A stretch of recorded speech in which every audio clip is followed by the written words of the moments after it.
Hello, hello, hello. Assalamu alaikum. Jianu, Pakhaira Gale, Ni Hao, Shunashumme, Washmale, Ohio Gonzaimas, Guten Morgen. Hi, hugs and hellos, and a very good, amazing Khush Ahmadid to everybody who's tuned in to PTV World and watching World this morning alongside Shazad Khan and Maha Makhdoon. Happy Eid Mubarak. This is the third day of Eid, and we have been celebrating. The days of festivities are here, but I feel sad at times because it's the last day of Eid. Okay, great. Oh my God, Maha, how are you? I'm really good. I was wondering when you were going to ask me how Sorry. I'm doing, but no, I'm very good. It has been a very busy time. Ramadan was busy, and then obviously Eid's been busy, and we've been also with you for the first 2 days.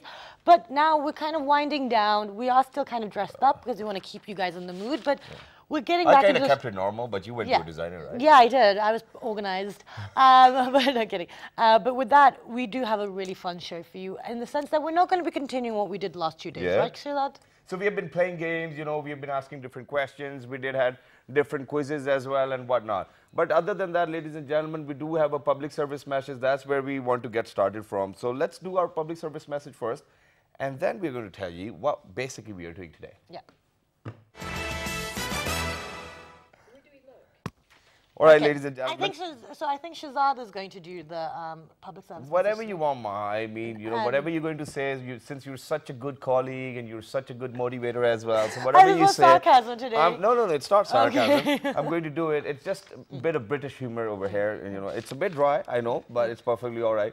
But other than that, ladies and gentlemen, we're talking about the public service message, and we always say that within the community and society, we have to be such an amazing member where we make sure that each and every individual of the society feels as if they are the members too. So making the society or the community inclusive. Now, what we need to do is, for example, when it was the first day of Eid, when it was the second day of Eid, even today when I was coming towards my studios, I saw that there were quite a lot of police constables and the officers on the checkpoints. Then there were traffic wardens.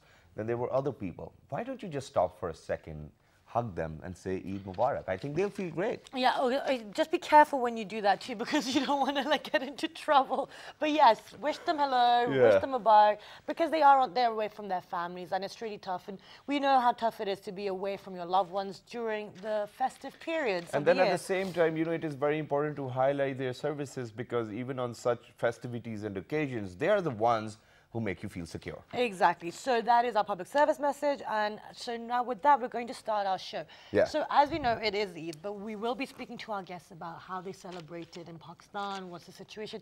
But we've got some really wonderful guests, especially guests today, Shilad, right? Amazing. I think, I'm sorry, but I'm going to love it because, ever since my childhood, my father used to say this, that, make friends who are not from your caste, nor from your creed, and, whatnot. And this is where you get to learn the most of the world, that what is happening on the globe, when you get to see people from different origins, from different geographical locations.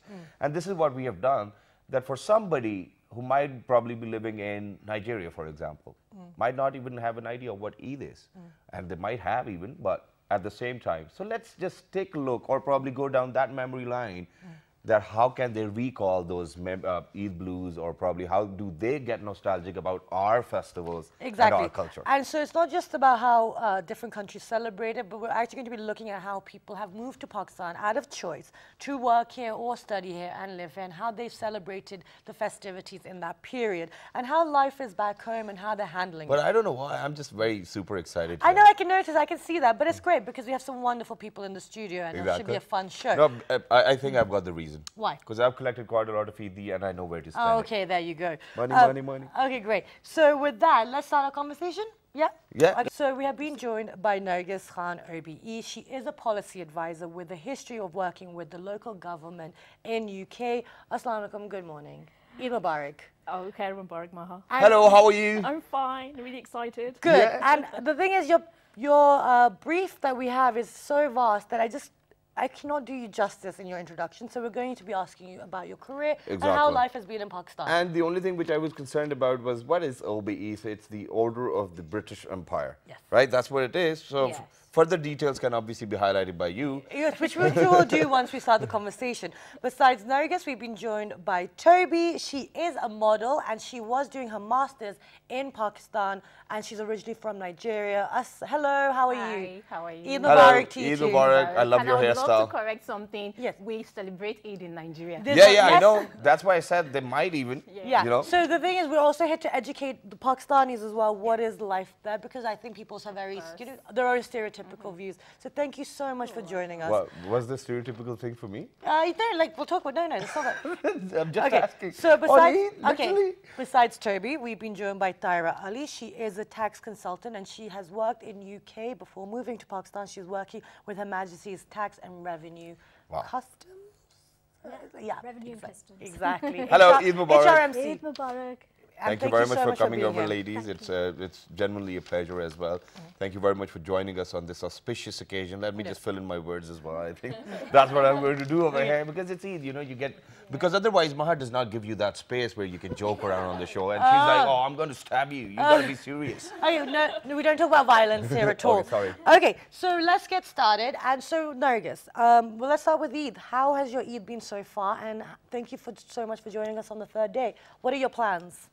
Well, now that I've collected my Eidi, I'm going to be heading over to Jimmy Choo's and buying a nice pair of new shoes. No, I wish I could get that much Eidi. No, it's been a really fabulous time. I spent Eid with my family in Kashmir and yeah, we just ate lots. Lots of eating? Yeah, got dressed up. Okay, excellent. In traditional Kashmiri clothes, or did you take a bit of the fashion from Islamabad to Kashmir? Well, you know, I think that it's all the same, really. It's like you are in a valley, so I had to like sort of leave the heels at home because I might have like Put your flats on. Yeah, I put my flats on. But yeah, no, I mean it's the usual, lots of like bright coloured clothes. Excellent. Just really casual though. Excellent. And you just came all the way from Kashmir for the show as well. Wow. Thank you very much for coming. Thank you very much for joining us. Yeah, Yeah, it's okay. We like to believe that, so we'll keep believing it. Okay, so Toby, let's ask you because tell us back home, how do people celebrate Eid? Because I think a lot of us here don't know. Yeah. I would say it's almost the same with the celebration in Pakistan. People are so colorful. They enjoy the food, money, lots of things. Actually, I stayed here in Pakistan just for the Eid. I'm supposed to leave. Yeah. And I decided to stay for this Eid because I wanted to spend time with my friends. It's really fun. It's my third Eid in Pakistan. Excellent. So I love the way it is in Pakistan. Amazing that is. And I love the expression when she said money. No, in fact, she said food and then she said money. I was like, wow, Yes, that's cool. she says that's fine. Everyone best loves friend. money, of course. Yeah, I know. Exactly. So Eid is, I think, the most popular thing because we've even requested it from the guests in previous And the years. only thing which I hate about my life these days is when you grow older, you're supposed to give Eid, not ask for Eid. Wow. So, but you did both this year, didn't you? Yeah, I tried quite hard, and then, you know, I was lucky with my few siblings, and then I didn't get lucky with my parents, and then they were like, you're all grown up, you're supposed to give us Eid. I was like, Excellent. Well, that's... come on. So I think that the rules changed. So what about you, Tyra? How do you celebrate your third day? Well, I do a very family traditional Eid. We have one where all our family members get together, lots of food, lots of almost party. We have a good halagula, as they would call it here. Okay, excellent. And then we normally have one for friends, so we normally have a good halagula for our friends as well. But it's Excellent. very nice. Very nice. Okay, so this is all your Eids in Pakistan. You guys have actually chosen to move to Pakistan. This was a choice, yeah? So, first of all, let's start with you, Nargis. Tell us a little bit about your work history in England because it's a really fascinating journey. Especially when you have been honored by a medal as well, and then, you know, this OBE alongside your name. Even then, why would you choose to come to Pakistan? I mean, you've been honored for your services. Well, it's really nice to get an honour like that, but I came to Pakistan because I had a really exciting opportunity to come and work here, to come and live here, and it's been a really amazing 4.5 years, coming up to my 5th year. So amazing. Time really sort of flies by. Okay, so now tell us, what specifically was the work that you were doing in England? So I was elected in local government, so I was a local government politician. I worked for a political party as well, so that was my career background, working in politics in the UK. Okay, and then you decided to come here because... I actually decided to... Yeah, we need to know about the exciting we don't want generals, we more? want specifics. So you All right, okay. So you were working in local, you were in government then? Yeah, I was in local government, and then I decided that I wanted to work more sort of internationally as well and experience that. So in 2013, no, in 2012, I went to work in Sierra Leone for just over a year. That was really exciting. It's working on a project looking at sort of maternal health and improving that. And then whilst I was there, this really exciting opportunity came up in Pakistan, and that's it, 5 years later. Yeah, what were you talking about? So what was that opportunity? Yeah. Oh my God, you want to know? Oh, Yeah, you want specifics. Yeah. It's been 4 We all have had opportunity. I'm sitting here because of an opportunity. I work for a forum that represents 63 international agencies that are working in humanitarian and development work, and so I do a lot of the policy advice work. For 63 organizations. Yeah, so it's like a collective forum. For So what I'm going to do is I'm going to be good friends with you, and I'm going to open up my money to you. Okay. That's the deal now. Okay, so I'm going to save my EV for that. Okay, Toby, moving on to you now. So why did you choose Pakistan in the first place to come over here, and then it's going to be this is your third Eid over here. Yeah. And what made you stay? Just like Nargis, I also got a perfect opportunity to come to Pakistan for my master's. I completed my bachelor's back in Nigeria, and then my mom was like, okay, usually there is like a 1-year program after your degree in Nigeria, which you're supposed to do. But my mom is like, okay, I think you should go for your master's first. Fortunately for me, I have a family friend who is a lecturer in Pakistan. Oh, okay. Yeah, and then I told him about it. I said, okay, let's just do your registration and get coming to Pakistan. It was as easy as ABC. really? Yeah. Okay, and did you have any idea of Pakistan and what things were like? No before you came? idea. I checked online. Oh my God, if I had listened to what I saw online, I wouldn't have been here. Okay, amazing. And so glad that you... I feel proud. Yeah, that you didn't. You followed that through. That's excellent. And I feel proud because of the fact that, half of the time, the only thing which I get to hear is of one of my cousins going to England, one of my cousins going to US to study. Oh, we've got people coming over here, man. That's a good amazing. deal. Alhamdulillah. So when I bumped into Toby, I was like, no, we need to highlight this because this is an area that we haven't really done And before. then how was your experience of studying over here, especially masters? Oh God. Oh, really? Was I supposed to ask this? Yeah, you were. Absolutely. From the university I studied from, it wasn't a co-education, it was all girls. Okay. And I think most of the girls were from the north, they were not so open-minded. So it was really difficult for me at first because of the language barrier. I was listening to lectures in Urdu in my first semester. Okay. Yeah. So did you understand Urdu? Little bit I do No. now. Tura. So then what happened then in the beginning? Because you had language and... Yeah, in the beginning, I came with my hair braided, and I got lots of stares from people, from the girls. When I walk into the campus, people were all eyes were all on me. I'm like, okay, how is this happening to me? How am I going to cope in this kind of environment? And then after some time, I had to just cope with the environment because I knew I was going to be here for 2 years. 2 years, okay. Yeah, for my studies. And then it got easy afterwards. Okay. And did the attitudes change after a while? What happened? I think my attitude changed, not the people's. Okay. Because at first I was feeling so uncomfortable, and then I decided if I feel so uncomfortable, it won't be good for me for the next 2 years. And then I decided, okay, I have to overlook these girls. Just do your thing. Be you. Excellent. Be yourself. Right. Great. Moving on to Tyra now. Yes. So, I mean, having been worked over there in one of the most amazing organizations, getting very well settled, what made you come back to Pakistan? I hope it's not your mom. Are you born and raised in UK? I am. You're born and raised? Yes, Okay. born and bred and always lived there. And actually I had no intention of coming to Pakistan. Okay. It was just that my life changed. I ended up meeting someone. He was from Pakistan and he didn't want to come to England, so I moved to Pakistan. Okay, Wow. great. And so before you did that, did you have regular visits? Did you have an exposure to the country and the culture? I had had a couple of visits, but nothing long enough to actually understand the system or actually understand what people's views, perceptions, what the societal norms were in Pakistan. But for me, they were polar ends of the spectrum. Okay. You know, when I. Okay, so that's great. So now over there you were working at HRMC. HMRC. HMRC. Majesty's Revenue Yeah, Customs, that's the yes.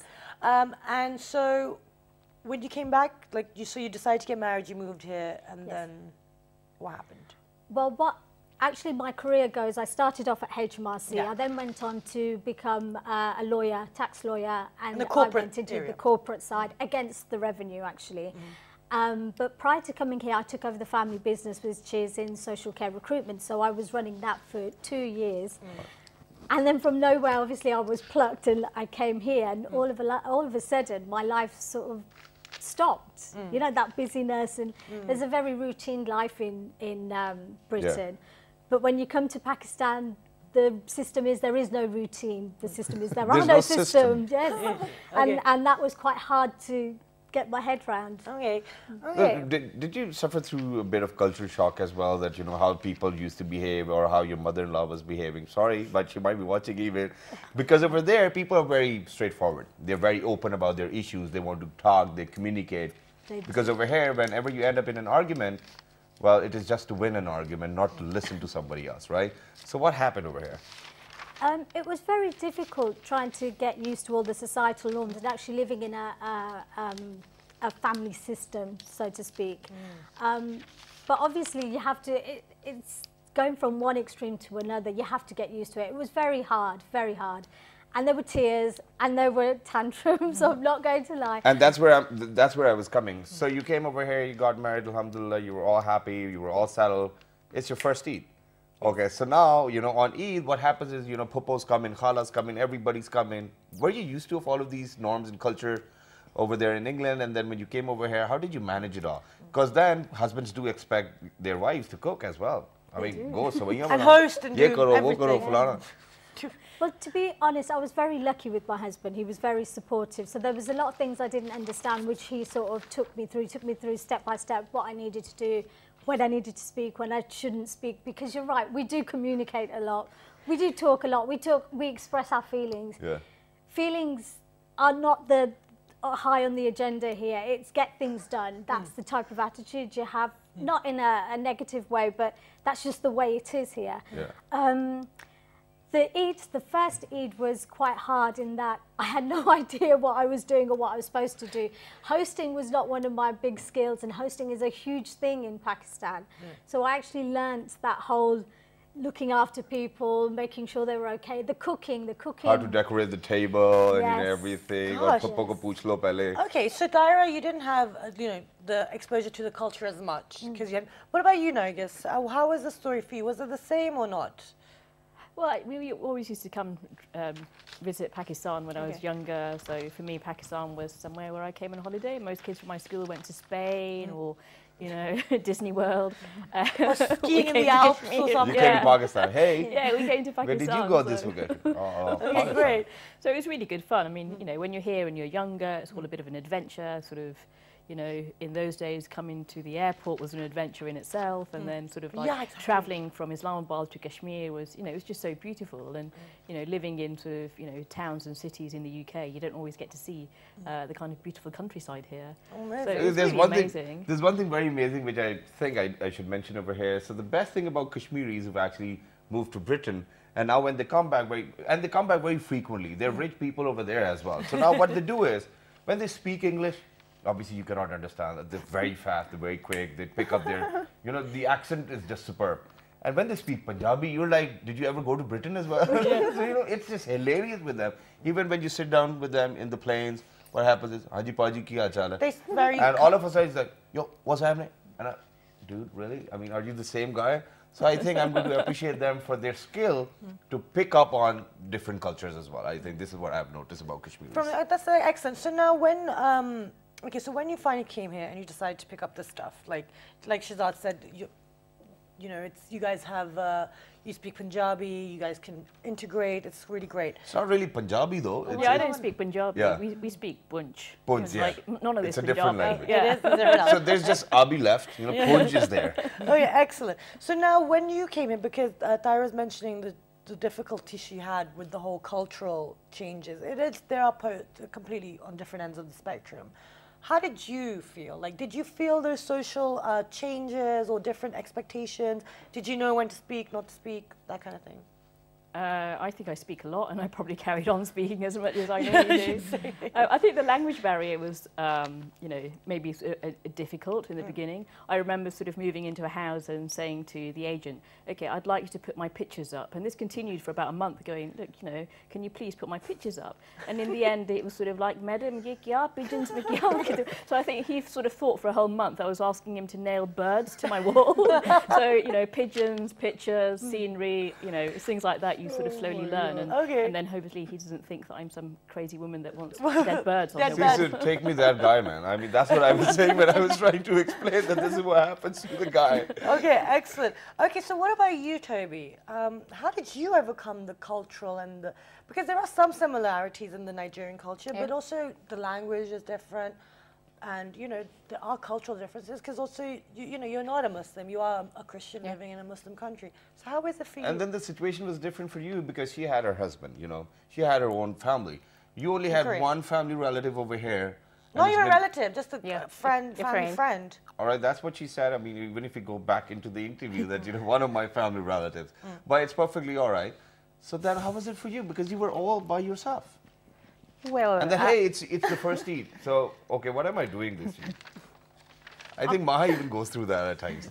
Yeah, all the time. I would say I'm a very social person. Yeah, I can cope in any kind of environment, situation. I get going with people easily. Wow. So my first Eid, by my first Eid, I made lots of friends already. Wow. And everyone was inviting me to their villages, their houses, and I had to make a list, okay, where would I spend my Eid? Because I had to, you know, it was just 3 days. I needed to be in a place. So it wasn't really difficult for me in my first Eid. Okay. Because I got used to everyone. I told you, I made up my mind from the beginning, I have to be me. Yeah. So I have to get used to people, to the culture. I had to learn the language as well. Okay, but how did you manage? Because in a country where, you know, even the people who live here struggle to be themselves, you know, and that's something, you know, you have to compromise and kind of find that middle balance. How did you find the strength to do that? Yeah, maybe because of the way we're trained in Nigeria. It's quite different from the way it is in Pakistan. People are so narrow-minded in Pakistan. They are not open. They don't say their feelings to people. They are so reserved. I'm open-minded. I can, like I said, I can talk to people. I can relate with anyone. So I don't think it was really difficult for me. Even all my teachers back then, they liked me because I was always active and. Okay. It was so how easy was it to make friends here for you? People actually made friends with me. It was that easy. Yeah. People wanted to talk to me. They wanted to make pictures. So they weren't that narrow-minded then? No, it's not like that. Okay. Because they wanted to find out. They had lots of questions to ask. It was new for them to see someone of my color, someone of this kind of hair. So they had to come close to me. Yeah. But although most of them came with maybe a negative man, I'm not sure. Yeah. Okay, great. So that's the thing. I mean, I find it really interesting, you know, that when people have these negative, it's like when we grow abroad, you know, when you say Pakistan, like to an American or to a British person, like what? Do you have cars? Do you have roads? Yeah. This is the things I was dealing with, and this is why I'm sitting here today. And it's not, but it does not just relate to people who are not from the origin of your background, I think. But what happens is that, you know, now I get to see people, or now when I get to meet people, there are people who say that, you know, earlier we never even came closer to you because we thought that, you know, your personality is very intimidating as well. So I think there are people who assume, and then there are people who just assume anyways. So I think that's what it is. Just look at our kids, man. They just keep on poking their fingers into the sockets every day. You have to put in everything. I mean, British kids, or wherever you're going to make them lie or sit, they're just there. I just saw a video right now. I mean, one of your niece's video. You know, she's just there. She's cute. She's smiling. Our kid, as soon as they see their parents' faces, I mean, what did we do? Yeah, I don't know. What's that all about? Tyra's agreeing. No, that is very true.